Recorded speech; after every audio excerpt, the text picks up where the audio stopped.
What do you think now? Let's talk a little bit about the latest efforts. We've talked about it earlier on the show to combat vaccine hesitancy. Governor Cuomo just announced that there's a new initiative to turn houses of worship into vaccine sites by working with medical providers. Connecticut also announcing plans to use mobile units to deliver vaccines into communities. And I know this was an important part of your decision. So do you think these efforts are going to work?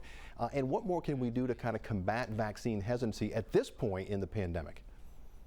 I think those are great strategies. You know, in times of crisis and when people feel helpless and hopeless, they turn to their faith-based leaders. They turn to the church for comfort and hope. And I think that educating faith-based leaders, cultural leaders, informal and influential leaders in the community will help with the hesitancy and help to develop some trust and dispel rumors.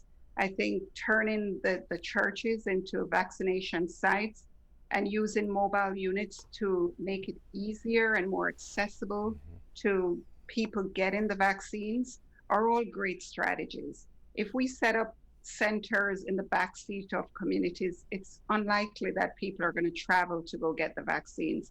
So we need to bring the vaccine to them. We also cannot use a one-size-fits-all approach to vaccinate communities. We need to assess the needs of the community and meet those needs. I think something else that will also help is to engage healthcare providers who live in those communities to help to staff vaccination sites. People will be trusting of their community, of their neighbors taking care of them. And so I think those strategies will help with hesitancy. We need to meet the communities where they are.